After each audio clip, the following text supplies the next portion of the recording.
Pemirsa, selamat malam. Anda menyaksikan Prime Talk Tajam Mendalam bersama saya, Rory Asyari. Pemirsa, skandal, skandal, dan skandal. Ini mungkin adalah ilustrasi yang paling tepat untuk menggambarkan Garuda Indonesia saat ini. Menteri BUMN Erick Thohir akhirnya memecat Direktur Utama Garuda Indonesia, Ari Ashkar, dikarenakan dugaan penyelundupan motor Harley Davidson dan juga sepeda lipat bermerek Brompton. Nah, penyelundupan ini merupakan skandal kesekian kalinya setelah Garuda Indonesia kita tahu untuk laporan keuangan di tahun 2018 dimanipulasi dan juga dugaan dirut utama Garuda yang juga double jabatan atau memiliki jabatan ganda juga sebagai komisaris utama dari Sriwijaya. Kita lihat terlebih dahulu fakta yang kita dapatkan dari konferensi pers sore tadi yang dilakukan oleh Sri Mulyani dan juga Erick Thohir bahwa motor yang diselundupkan dan dipreteli ke dalam 18 box besar adalah Harley Davidson tahun 1970-an seharga menurut Sri Mulyani 800 juta rupiah. Dan kemudian sepeda lipat Brompton, 2 sepeda lipat nilainya adalah 50 hingga 60 juta rupiah. Kemudian kerugian negara menurut Sri Mulyani adalah 500-an juta rupiah sampai dengan 1,5 miliar rupiah. Nah, di dalam pesawat ada 22 orang yang bergabung, namun daftar yang kami sampaikan di sini 21 orang, pemirsa. Beberapa nama termasuk Ari Ashkara, Direktur Utama Garuda beserta istrinya. Kemudian ada juga Muhammad Iqbal, Direktur Kargo dan juga Pengembangan Usaha. Nah, menurut Sri Mulyani dari 18 box besar atau paket besar ini terdiri dari 15 koli barang atas nama SAW, berinisial SAW yang berisi motor Harley Davidson yang sudah dipreteli dan 3 kotak dengan klaim tag berinisial LS berisi 2 sepeda Brompton dan aksesorinya. Namun menarik yang disampaikan oleh Sri Mulyani hari ini bahwa SAW tidak punya hobi motor, hobinya adalah sepeda. Sementara Erick Thohir secara gamblang mengatakan bahwa menurut laporan Komite Audit, motor itu dimiliki oleh AA, Dirut Utama Garuda Indonesia Ari Ashkara. Nah, AA diduga memerintahkan untuk mencari Harley Davidson Softail Head di tahun 2018 dan IJ atau Iwan Juniarto, Direktur Teknik dan Layanan Garuda Indonesia, diduga membantu pengiriman dan juga proses secara menyeluruh. Seperti apa kelanjutan dari skandal ini? Namun sebelumnya untuk membahas terkait dengan hal tersebut, saya ingin mengajak Anda untuk menyimak pernyataan selengkapnya dari Sri Mulyani dan juga Erick Thohir berikut ini. Saudara AA memberikan instruksi untuk mencari motor klasik Harley Davidson tipe Shovel Head di tahun 2018. Lalu ini motor tahun 70-an, jadi motor klasik. Mungkin Bapak akan bisa menanggapi nanti lebih detail.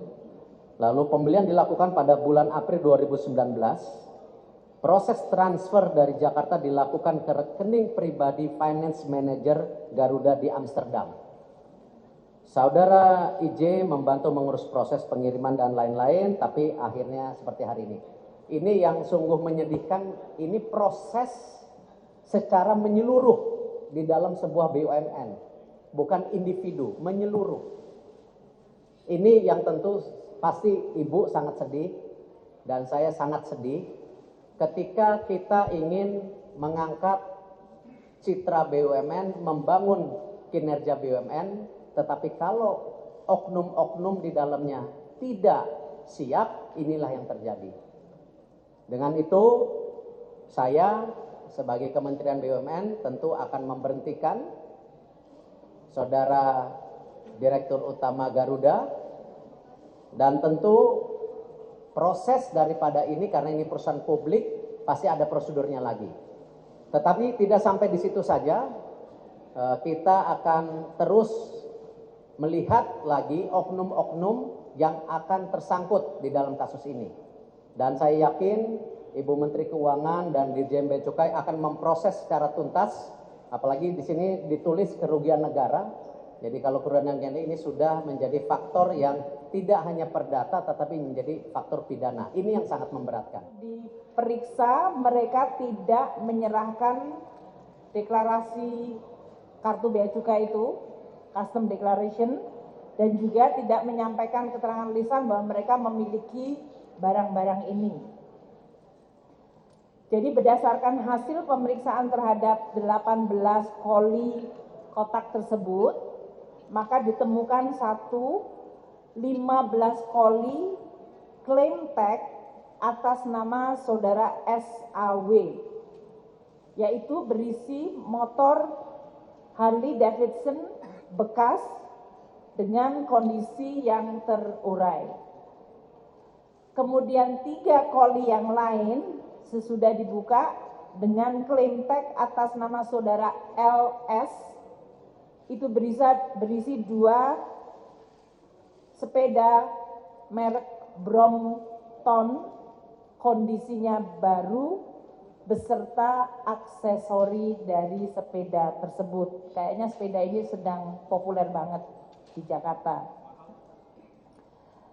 Berdasarkan penelusuran kami dan melihat harga di pasar, perkiraan nilai motor Harley Davidson tersebut mungkin sampai dengan 800 juta rupiah per unitnya.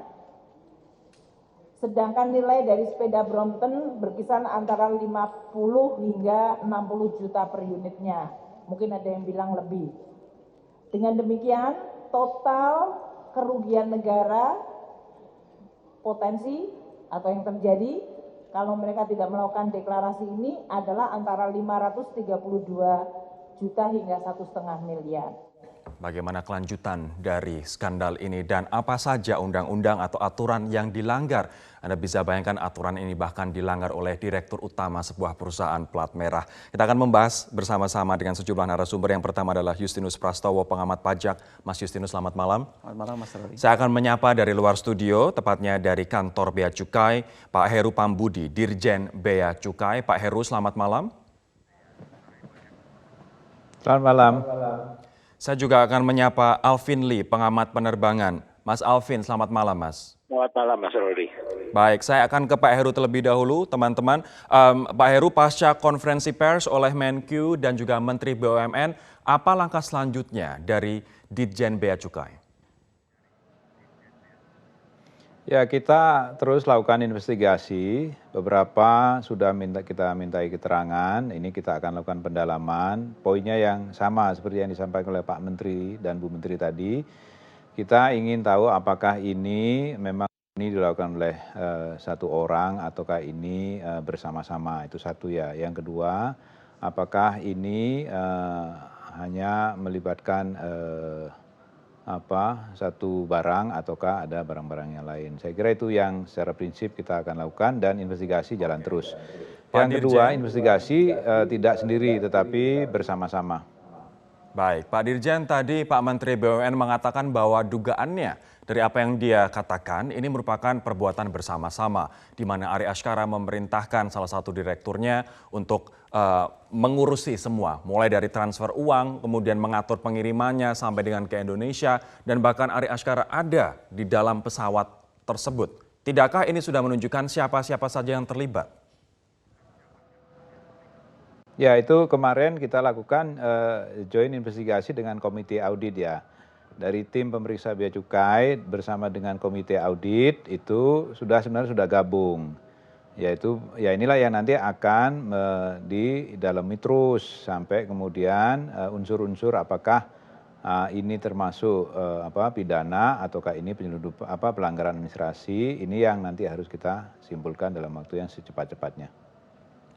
Apakah ini pernah terjadi sebelumnya, Pak Dirjen, di mana pesawat yang didatangkan dari manufacturer seperti Boeing ataupun Airbus ternyata digunakan untuk menyelundupkan suatu barang?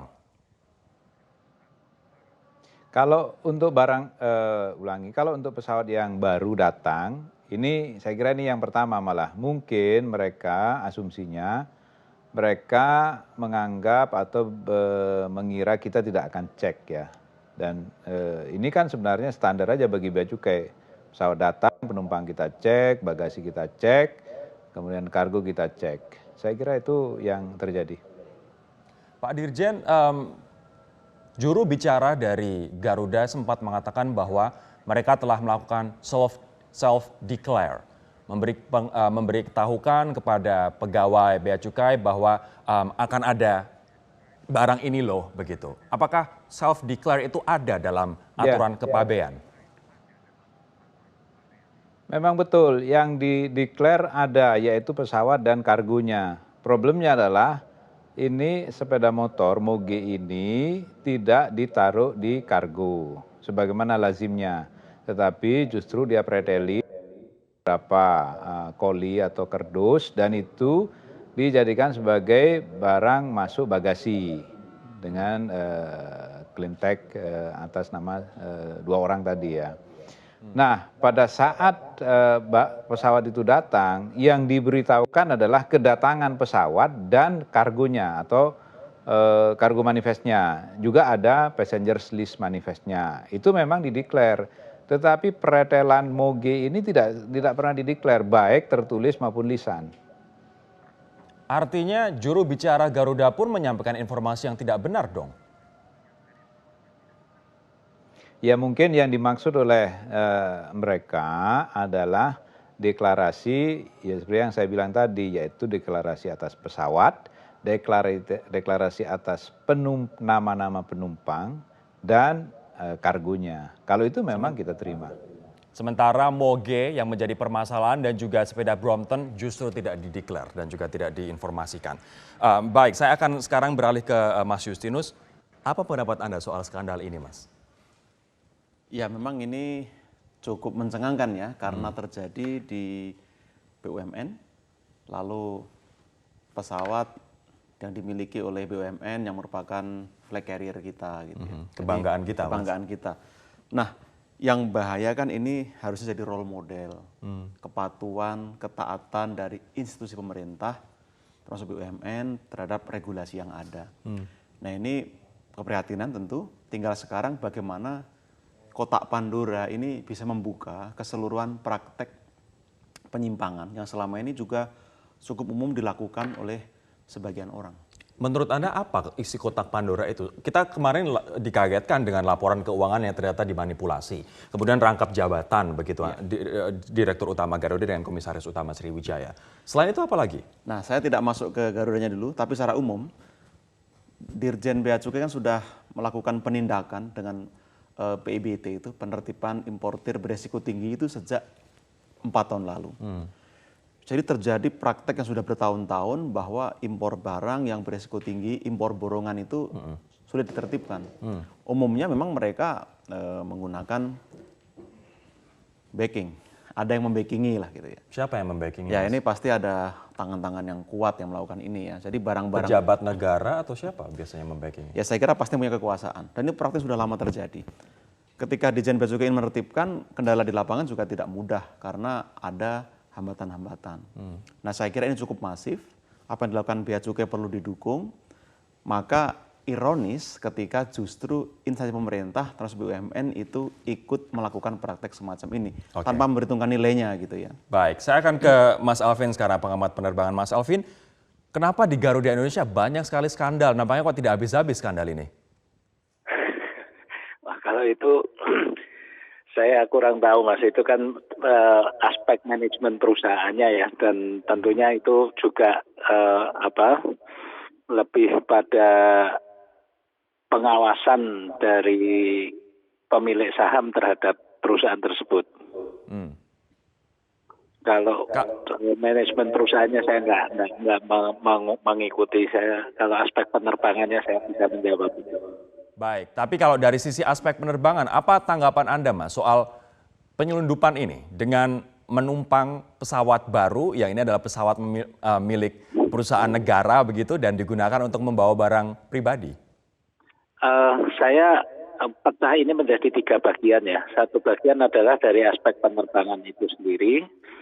Kalau dari aspek penerbangan, saya menilai tidak ada yang luar biasa karena ini kan pesawat baru, jenis baru yang pertama didapatkan oleh Garuda dan tidak hanya Garuda, airlines lain pun juga biasanya akan mempunyai event-event yang khusus untuk menyambut jenis pesawat baru, misalnya juga dengan mengundang vendor, mengundang rekanan lain, kemudian juga pelanggan-pelanggannya untuk menikmati maiden flight atau penerbangan perdananya. Nah, Bahkan setahu saya juga pejabat-pejabat Kementerian Perhubungan di masa lalu itu juga sering diundang mengambil pesawat di Prancis, di Toulouse. Masalahnya mengambil pesawat sambil masukin barang 800 juta loh Mas Alvin. Nah, itu saya nggak tahu kalau itunya ya. Kemudian dari barang yang dibawa ini juga tentu lolos pemeriksaan keamanan karena yang dibawa ini kan bukan termasuk dangerous goods, bukan barang-barang yang berbahaya yang dilarang dibawa masuk pesawat. Oke. Masalah nilainya dan perizinan itu nanti yang terakhir ya.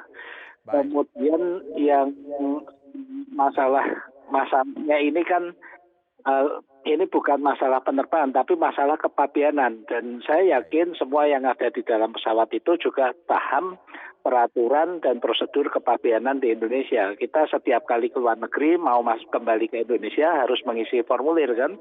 Betul. Diberi bebas dia masuk untuk barang-barang senilai $500. Kalau lebih dari 500 kita harus lapor. Kemudian nanti diperiksa di bea cukai apakah itu barang-barang yang bebas kita hanya membayar bea masuk dan pajaknya, atau yang terbatas yang harus ada perizinannya, atau yang justru sama sekali dilarang. Nah, itu prosesnya di sana. Saya kira ini permasalahannya adalah Dan semua yang ada di pesawat tersebut, 22 orang seharusnya tahu aturan soal ini. Saya nanti akan tanya kembali ke Pak Heru. Pak Heru, nanti setelah jeda saya akan tanyakan artinya aturan apa saja yang diduga dilanggar. Kami akan kembali membahasnya pemirsa sesaat lagi. Menariknya, moge Harley Davidson tahun 1970-an dan juga 2 sepeda lipat Brompton tersebut dipreteli dan juga ditempatkan di 18 box besar. 15 koli diantaranya digunakan untuk pretelan-pretelan dari Harley Davidson ini. Saya akan kembali ke Pak Heru Pambudi. Pak Heru, lantas aturan-aturan apa saja, undang-undang apa saja yang dilanggar dari kasus ini?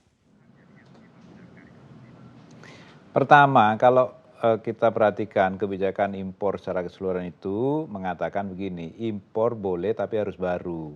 Boleh tidak baru kalau dapat izin, kan gitu. Itu satu ya. Sehingga ini yang satu yang udah ada coba untuk dihindari nih dengan cara dipretelin. Seakan-akan dia ngimpor bukan sepeda motor, bukan barang baru. Dengan cara dia masukin koli-koli itu. Nah yang kedua adalah dia selain memberitahukan kedatangan pesawat, jumlah penumpang, kemudian nama daftar penumpang, dia juga memberikan barang yang dibawanya, karena ini bukan baju yang dibawanya tetapi moge yang dia pretelin. Itu kalau memang itikadnya dia, katakanlah dia memang tidak tahu, benar-benar tidak tahu bahwa barang yang bekas itu tidak boleh masuk, tapi paling tidak itikad itu dia harus tunjukkan. Nah ini kan yang terjadi. Tadi Pak Alvin betul, normalnya mereka paham karena itu hari-hari mereka terbang ke sana keluar masuk.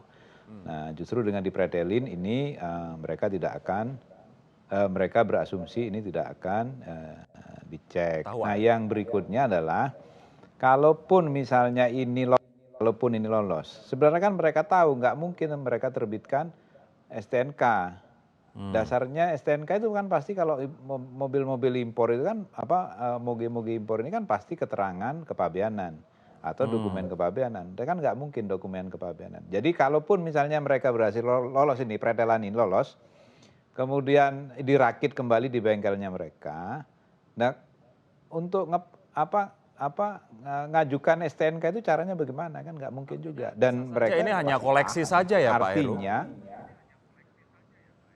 ya kalau koleksi kan berarti ditaruh museum.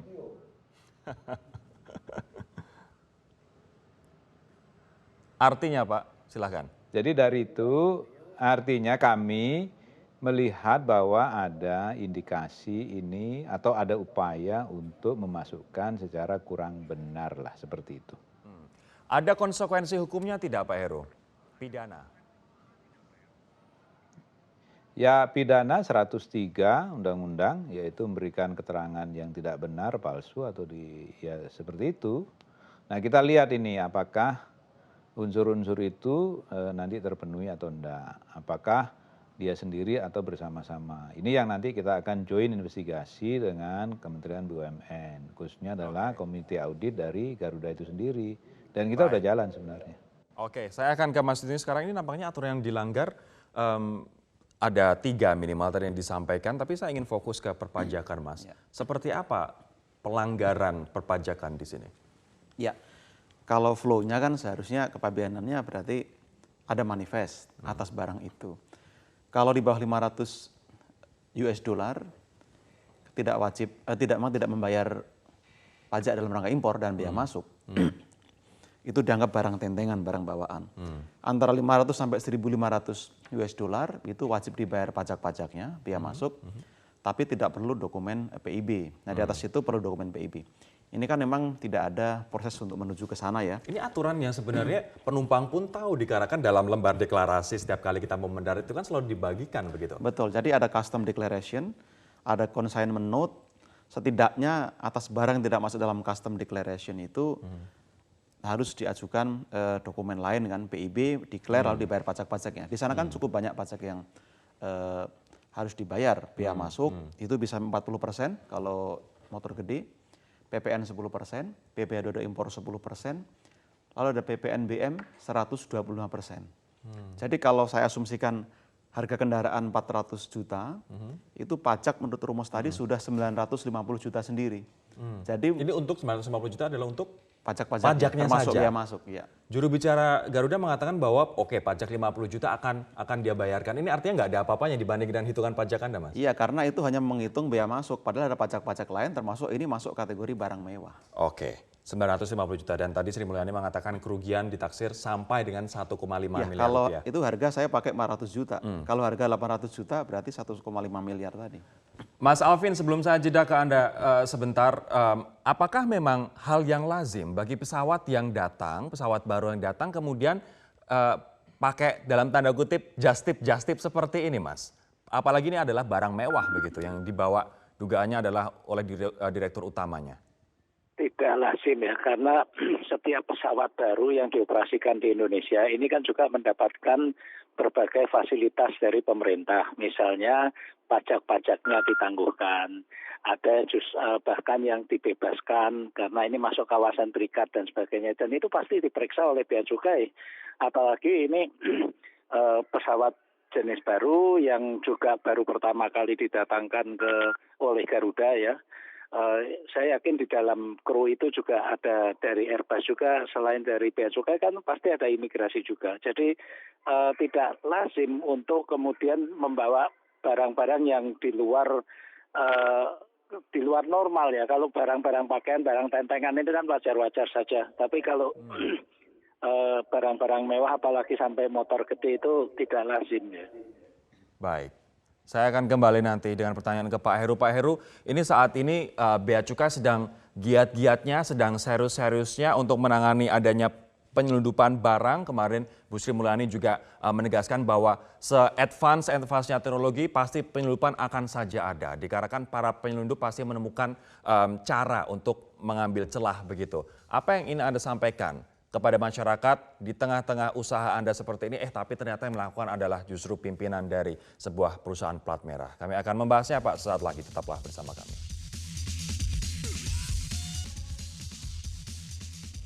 Pak Dirjen, ini menyalahgunakan fasilitas negara. Pesawat yang dibeli yang merupakan aset ataupun milik dari perusahaan plat merah yang sebagian besar sahamnya dimiliki oleh masyarakat Indonesia, oleh negara begitu, ternyata digunakan untuk menyelundupkan barang mewah, yakni motor Harley Davidson. Apa yang Anda sampaikan kepada masyarakat terkait dengan kasus ini? Pelajaran apa yang bisa kita petik? Yang disampaikan Pak Justinus itu benar, ini ironis memang ya, seperti itulah. Nah, yang kedua kalau kita perhatikan case ini case yang menurut saya mewakili dua hal. Yang pertama adalah kalau kita lihat Brompton itu boleh diimpor tuh. Cuman harus bayar pajak. Sedangkan yang Muge itu benar-benar nggak boleh diimpor.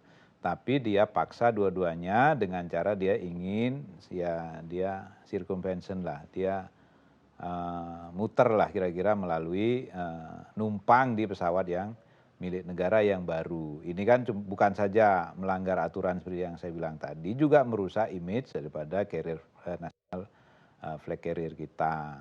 Nah, oleh karena itu saya mengajak kepada seluruh masyarakat, satu yang pengusaha ataupun siapapun yang mendatangkan barang impor untuk paham aturan, taati aturan, yaitu kan jangan cuman mikir atau mengkalkulasi jumlah barangnya, tetapi hitung pajaknya. Kalau itu memang boleh diimpor dengan bayar pajak. Tapi kalau memang sudah nggak bisa diimpor, ya nggak usah. Atau juga kalau misalnya tadi saya ulangi, misalnya pun katakanlah ini lolos, ya, kemudian moge itu kan nggak mungkin nggak dipakai.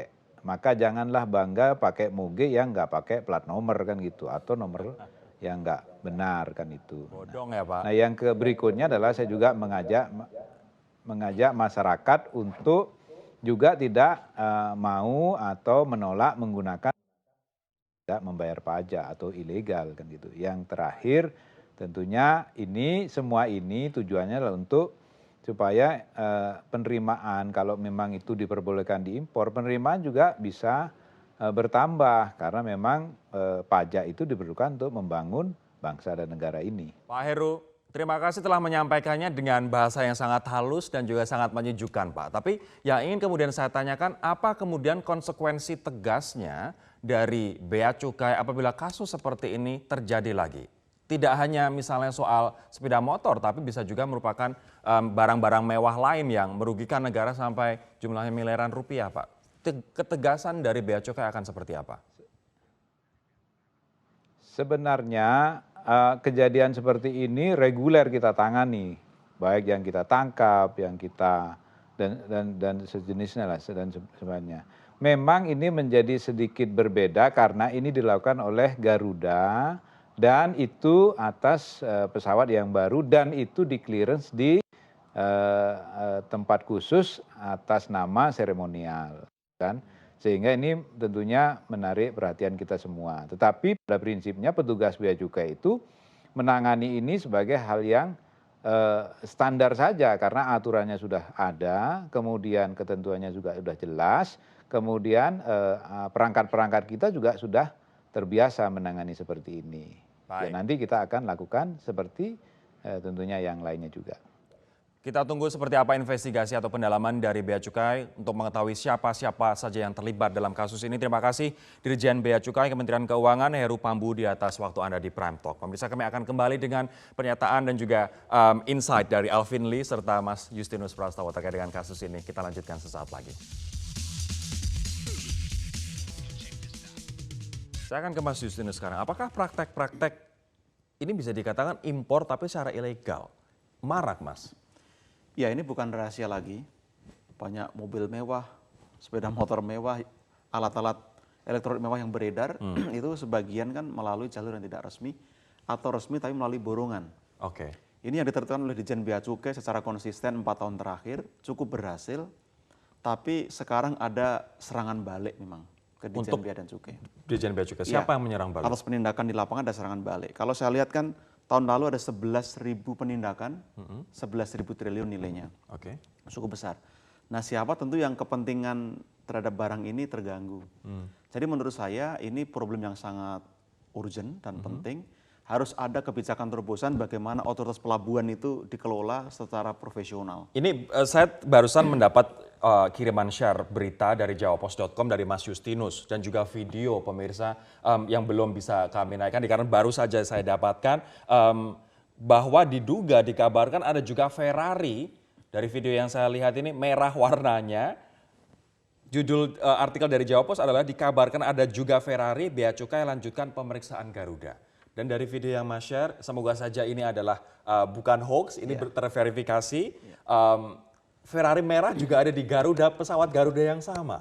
Ini praktek-praktek seperti apa seperti ini? Iya, ini harus didalami betul dan dicari sampai akar masalah, akar apa, supaya tidak terjadi terus. Karena kemarin kasus pajak DKI ya, kalau kita lihat pemilik kendaraan mewah ternyata menggunakan KTP fiktif, palsu milik orang lain. Ini kan juga modus. Jadi ini sudah sistemik. Artinya kalau misalnya itu ditemukan, benar ditemukan. Ini wartawan jawapos.com kemudian mengkonfirmasi ke Pak Heru Dirjen Bea Cukai dan akan dicek lebih dahulu. Tapi menurut Anda ini relatable, bisa dihubungkan dengan adanya kemarin pembelian mobil mewah dengan KTP palsu, Mas? Ya, saya kira bisa sampai ke sana karena nanti bagaimana proses barang itu ilegal menjadi legal, itu kan juga harus didalami. Lalu bagaimana penyamaran kepemilikan, penghasilan, itu juga akan terkait TPPU dan sebagainya nanti kan. Karena profil orang lalu bisa berbeda, apakah penyelenggara negara, apakah pejabat dan sebagainya. Saya terakhir ke Mas Alvin. Mas Alvin, apa yang ingin Anda sampaikan terakhir untuk siapapun itu? Entah itu masyarakat, entah itu pejabat yang ingin bermain-main dengan impor kita, utamanya dengan menumpang fasilitas milik negara. Iya, tentunya ini tidak patut ya. Kita kan juga sudah mendapatkan berbagai fasilitas untuk impor, itu juga tidak semuanya dikenakan bea masuk maupun pajak, terutama kalau menyangkut barang-barang hobi. Kalau kita memang niat hobi, ya bayarlah. Toh kita juga menikmati itu kan untuk senang-senang, nggak usah bikin masalah baru. Tapi kalau tadi mengenai Ferrari ya, saya agak meragukan kebenarannya. Sebab ini kan pesawat Airbus 330. Saya nggak bisa membayangkan gimana bisa masuk ke kargo B-nya itu tempat kargonya Airbus 330. Kelihatannya agak mustahil. Baik, kita tapi tunggu konfirmasi juga dari Dirjen Bea Cukai dikarenakan video yang beredar menunjukkan Ferrari merah di dalam perut pesawat Garuda ini, tapi kita juga tentu saja harus mengkonfirmasi lagi. Kita tunggu penyelidikan dari Dirjen Bea Cukai. Kita juga tidak ingin terjebak apakah ini berita hoax atau tidak. Yang jelas terkait dengan moge yang dipretel itu adalah sangat ironis menurut Anda berdua. Terima kasih Mas Alvin atas pendapat Anda malam hari ini di Prime Talk. Saya nanti akan kembali dengan kesimpulan dari Mas Justinus dan juga praktek untuk membongkar penyelundupan seperti ini. Kami akan kembali sesaat lagi. Waktu kita singkat sekali, apa yang Anda sampaikan terakhir Mas? Tidak hanya untuk masyarakat, tapi juga untuk pejabat-pejabat atau mereka yang membackingi praktik-praktik seperti ini. Ya, saya kira ini sudah persoalan yang akut dan harus segera diselesaikan karena ini sangat merugikan. Apalagi ini terkait keteladanan, moralitas, maka saya berharap Presiden tegas, seluruh pejabat di bawah beliau betul-betul didorong untuk melakukan penindakan yang tegas, sinergi, jangan ada praktek backing lagi, dan mari kita dukung upaya Ditjen Bea Cukai melakukan penertiban ini.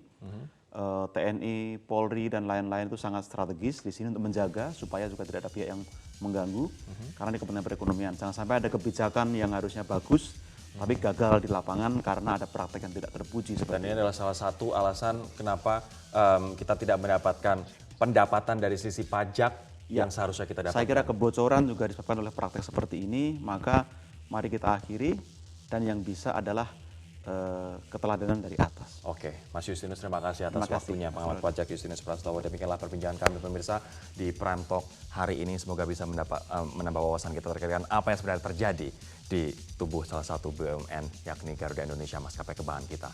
Saya Rory Asyari undur diri. Terima kasih, sampai jumpa.